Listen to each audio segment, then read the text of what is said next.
Babangida breaks silence, regrets cancelling Nigeria's historic poll. There's a report here on This Day newspaper, Nigerian newspaper. Of course, I said earlier we're gonna pick up from Shonekon, but let me just read this, and then I really want to hear your take on this book and some of the revelations that we've been seeing trendy over the past few days. With regards to the election in 1993 that was annulled by Babangida, who is now 83 years old. He was the president of the years that year back then when I was growing up. But 32 years after, IBB accepts responsibility, regrets annulment of June 12th poll. And Deji Elumoye, Emmanuel Ade, Chuks Okocha, Adedayo Akinwale in Abuja, almost 32 years after the annulment of the June 12, 1993. Those guys you are mentioning, they are reporters from a This Day stable. Correct, yes. Yes. Yeah, the one some of them, particularly Oga Chuks Okocha, we were together in Abuja. Okay. So, yeah, back then. Good. Go ahead. Good. All right, so 32 years after the annulment of the June 12, 1993 presidential election, Nigeria's self-styled military president, General Ibrahim Badamasi Babangida, for the first time yesterday expressed deep regret over the annulment of the widely adjudged freest, fairest, and most credible poll in the history of the country. Babangida, who spoke in Abuja at the unveiling of his autobiography titled A Journey in Service and launch of his presidential library, admitted that the June 12th presidential election was the most credible, freest, and fairest in Nigeria's history. He said it was unfortunate that the administration that decided a near-perfect electoral system could not complete the process. Expectedly, the atmosphere at the Congress Hall of Transcorp Hilton Hotel, where the event took place, was abuzz with an air of anticipation as dignitaries from across Nigeria and beyond gathered for the official unveiling of the long-awaited autobiography. The hall was adorned with elegant decorations reflecting the significance of the occasion. Distinguished guests, including President Bola Tinubu, former President Olusegun Obasanjo, and Goodluck Jonathan, and ex-head of state, General Yakubu Gowon Abdusalami Abubakar, gracing the occasion. The historic event was further enriched by the attendance of the international figures such as former Ghanaian President Nana Akufo-Addo, who delivered the keynote address. Conversations filled the room with attendees reminiscing pivotal moments in Nigeria's history, and discussing the insights anticipated from Babangida's memoir. The event was not only a reflection on the past, but also a convergence of thoughts on the nation's future as leaders engaged in meaningful dialogue. But beyond the moment, which offered a window into the life and times of Nigeria's most influential figures, the impact of Babangida's actions and inactions had resonated beyond 3 decades, reshaping Nigeria's political, economy, and even international standing. Now, correct me if I'm wrong, sir. Yes. I think the present President Tinubu went to exile, running away from Abacha, or was it Babangida? Which one was it? From all of them. That's what we were told. How they suddenly started obnobbing and they're sitting together at a forum, rewriting history is what they have to explain to all of us. It's the way you said that's what we were told. But anyway, that's what we were told. That's what we were made to believe. For example, I was able to mention the cold blood murder of somebody like Olorun that was well known to me. That young man's intestine. Hold on, before you go, I'm going to give you the floor, I promise. Okay, before you go. There's also some mentioning about some type of confession around what instigated or what might have instigated the coup that were put on the Igbo people or the military guys from the Igbo land. If you can make some mentions of that, that would be nice. I would like to be educated on that, because now I think they're asking for 10 trillion naira something like that. So I'm not sure, but the floor is yours now, sir. If you can start from Shunekon, where you stopped the last No, time. you mentioned another aspect, the January 15, 1966 coup led by Major Kaduna Nzogu, Shukuma Kaduna Nzogu. Remember, the man from Opanam in present-day Delta State. And like somebody like Ife Ajuna.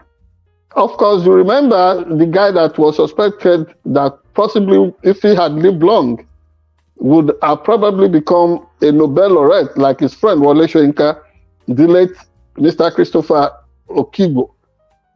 I mean, yes, Christopher Okigbo, the poet who wrote the Doto series of poems. So what I'm saying here, all these people died in the war, and Professor Ali Mazuri later wrote a book which he called The Trial of Christopher Okigbo. Ali Mazuri, who worked closely with the late Shifemke Abiola on the demand for reparations for Africa and people of African descent concerning the Middle Passage, the slavery experience and colonialism and what have you. Now, 1966, January 15, I found a corroboration of what I was told in an interview by the late Chief Odumegu Emeka Ojukwu, Chukwu Emeka Ojukwu.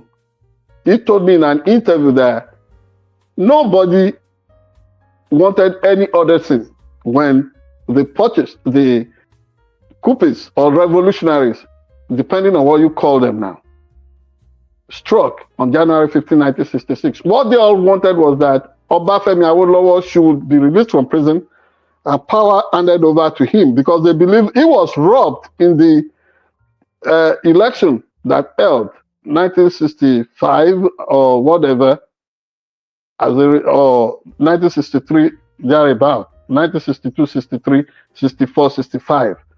There was massive rigging leading to the Operation Wettier situation, in which people were incinerated after being killed and tagged traitors. And that election was massively rigged to favor the Northern People's Congress that had gone in alliance with OBGA, the political party, being a United Progressive Grand Alliance, which went into the formation of NNA, led by, that was the splinter group of action group, led by the late Chief Samuel Ladoke Akintola SLA, the former deputy premier to Obafemi Awolowo when Awolowo was the premier of the Western region. So they said, as a way of restitution, to make sure everything was okay, Obafemi Awolowo should be declared the prime minister. Power should be handed over to him. Ojukwu told me that in an interview, and I find a validation of that in the claim of Babangida in this book, that it was not an Igbo coup. It was meant to be a pan-Nigerian coup, but certain things did not work according to plan. And then it became a situation in which it was tagged an Igbo coup. Let me also give you a revelation from my personal interview, or from my official interview with the late Chief Odumegu Chukwuemeka Ojukwu. He said, whenever the pogroms had started, that is pockets of mass extermination of the Nyemiris, that is the war that was really hanged on the Igbos. Some people will say Nyomiri, some people will say Nyemiris. Nyemiri in Igbo means give me water. Whenever they arrive a place, maybe as sojourners or fresh settlers, they will beg for water to be given to them to drink, and then so people use that as a tag on them, like they call us Yorubas Mbati or Ofemanu, or we love to eat soup or stew that is overwhelmed by what's it called, red oil or palm oil. And then people also have their own whatever for the houses. But because of this pocket of killings, Ojukwu being the governor, the military governor in Eastern Nigeria, told all Igbos, as there was panic and pandemonium everywhere, that if you could from what he told me, he said, if you could, I can't defend you outside Eastern region, but if you can't find yourself in Eastern region, I will give you protection. Then there was this exodus. People started getting on the Agena foes and what have you to return home. It was so massive before things broke down eventually. To that extent, if Babangida is claiming that it was not an Igbo coup, I agree with him. That could be the only point of convergence between him and I concerning this book. Because we now go back to the Shonekon years. Like I was saying, what we suspected was that when Shonekon had addressed the United Nations, that Nigeria was on a steady march towards democracy. He returned home. Our suspicion, and we have that license, that liberty to assume that the gun was pointed on his head, that he should relinquish power. And no other person could have done that other than Abacha. From Babangida's confession, very mundane. We are not given to insulting elders, and we won't insult him. But we are struggling to contend with that fact that mundane consideration of, he saved his life, the life of his wife and his children during the Gideon Orcas coup was the reason why he had to act like a lily-livered general to say, whatever he asked for. And the so-called Sultan was, they will be granted their wish. Remember, people like Dangiwa, Colonel Umar and all of them, they challenged when they said, some IBB boys. They even lied that Brigadier General David Mark, who later became Nigeria Senate President, was one of those who said the election should be annulled, that if they handed over power to Abiola, that they will kill Abiola. Those people are still alive today. I'm happy IBB is able to, maybe because he's having the experience of somebody who is already facing his grave, and he wants to meet his God, light-headed and light-hearted.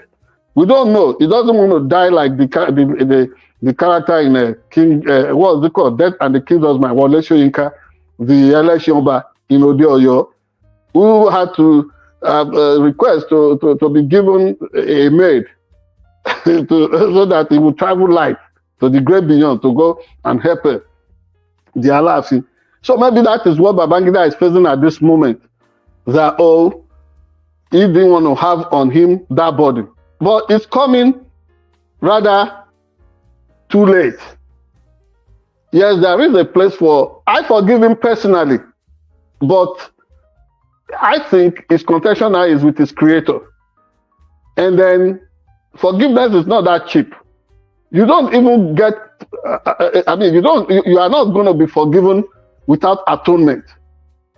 I do not think that Babangida is penitent enough.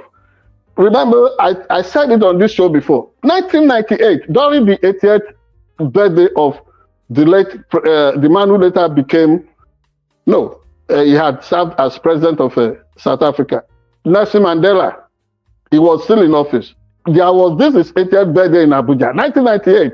And that was the forum where everybody first gathered and we suspected something was coming together for the formation of PDP and possibly to make sure that Olusegun Obasanjo ran as president of Nigeria. Upon that occasion, Ibrahim Babangida was the chairman of the occasion. And when he left the high table to use the bathroom at Sheraton Hotel and Towers in Abuja, I ambushed him as he was coming.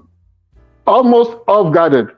The security around him had relaxed. But as soon as I pushed my micro recorder in his mouth, asking him about why he annulled the election, what he told me and other journalists who later descended on the two of us was that, of course, we have always tried to rationalize the reasons for the annulment, and there was no clear-cut answer to our inquiry that day. And then his security details came, and they broke us all up, and they led him back into the hall. It was a major attempt by me and other journalists to get him on record Each time Babangida has spoken on this issue of June 12 election annulment, the story changes slightly.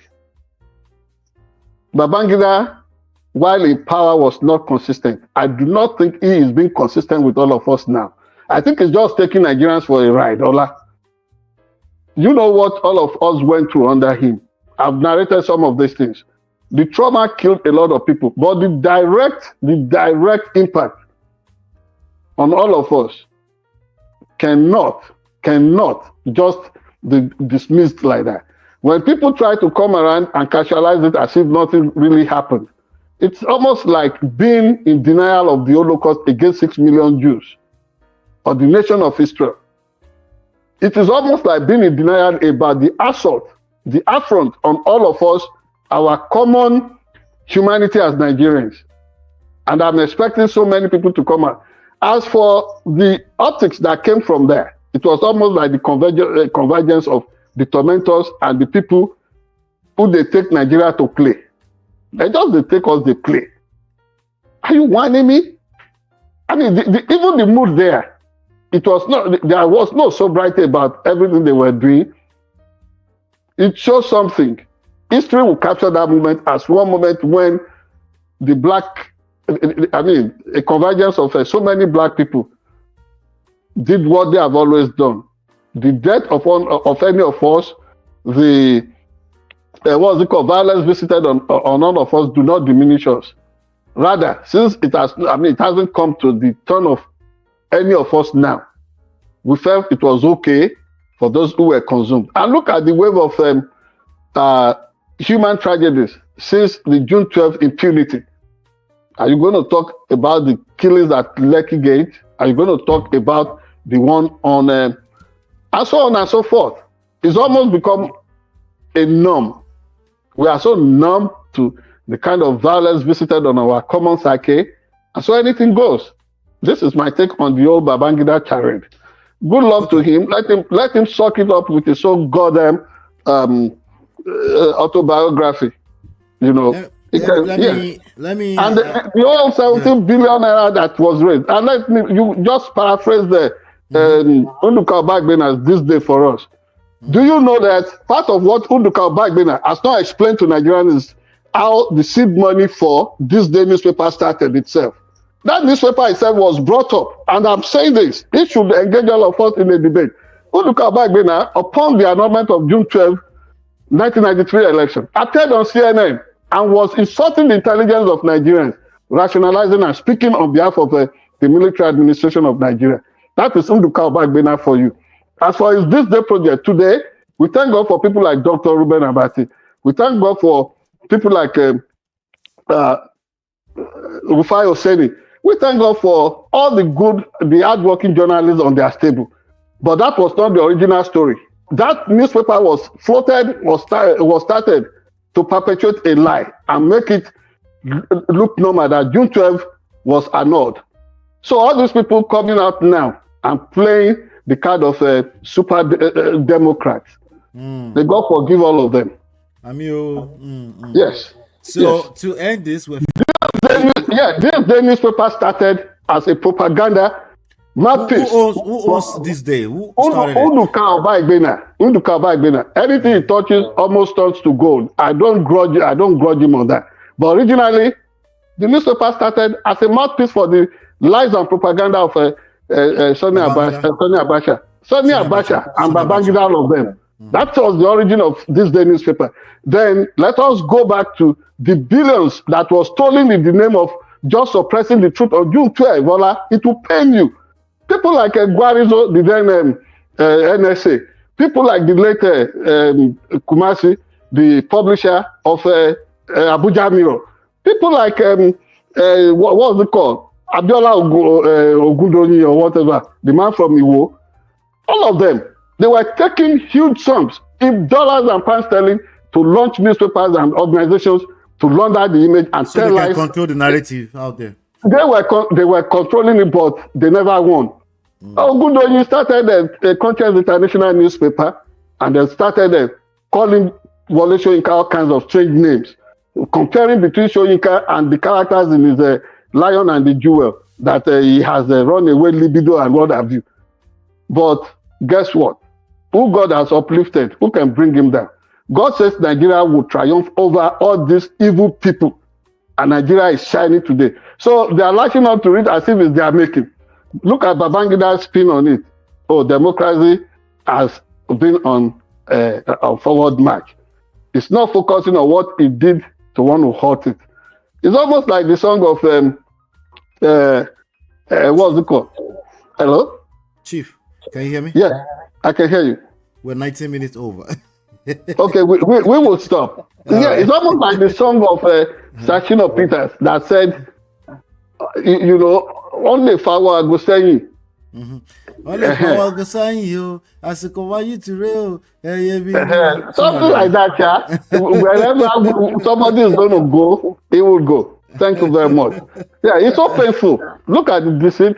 Look at the tormentors of Nigeria on parade. They expose themselves. Dangote giving to Dangote. I don't think he has ever contributed £1 to give us advert at SharpEdge News, run by a blind man. But look at him giving a 2 billion every Are year. you asking him? If he wants to, fine. If he doesn't want to, he should suck it up. But what I'm saying here is this: is Babangida even qualified to build a presidential library? He was not an elected president. Why is he fooling himself like that? Why is he living in that kind of bubble? Nonsense. All right, everybody, thank you. So here's what I want you to do for us to end this segment, right? Or segment. I've been corrected numerous times. I'm trying to correct it. To end this segment, here's what I want you to do. Ask the audience a question. Maybe a question that you would ask some of your colleagues. Maybe where you disagree. Maybe not necessarily disagreement, but maybe where you're curious. With regards to Babangida's legacy, and personally, I would like to know how many people, accept this. I don't know if this is an apology. I don't know what this is, but what question would you like to ask people out there? And then we end. What question would I like to ask Nigerians? Yes. No, the question I want to ask: how would they, if Babangida decides to breathe his last today? I don't have any death wish for him. But remember how he was erecting all kinds of memorial to himself while in power. What first went as a casualty of June 12 was his, what's it called? The monument erected to him at Ojaoba in Akure. You remember how that thing was uprooted? IBB's last image, almost turning Nigeria to Iraq, where they were erecting his monument everywhere, just like they are naming whatever against themselves today. Gowon, all of them. They did it before. And look at the semblance between Gowon and Babangida. Gowon took Nigeria for a ride for 9 years. Today, he wants to hand over. Tomorrow, he will not hand over. That was why Chief Obafemi Awolowo left his government as the vice chairman of the Federal Executive Council then. So, what I want Nigerians to ask them, what else do they want of Nigeria? Upon everything they have done, what else do they want now? What is next? And that money they raised, they should trace all the victims, the families of the victims of June 12 catastrophe. They should be compensated. I do not know about the trillions they want to be given to Igbos. We have always known that January 15, 1966 was a revolution led by young Nigerian majors in the army, and they wanted the best. And if you look at all the all the documentaries coming from that era, people were tired of these politicians. It's almost getting to that now, but we don't pray for any military coup anymore. There is nothing good that can come out of a gun. A soldier is not in a position to deliver redemption to any country, anywhere. Quote me. So they should stay in their barracks. They shouldn't bother us anymore. If we falter as civilians, we would learn our lessons, and they should allow the media to thrive. Thank you very much. Good night. Thank you. Hit the like button, share, subscribe, follow, turn up your notifications so you're notified whenever we drop videos or go live. Thank you so much for being here today. Hopefully you've been enlightened, educated. We'll see you on the next one. Take care and God bless. Cheers.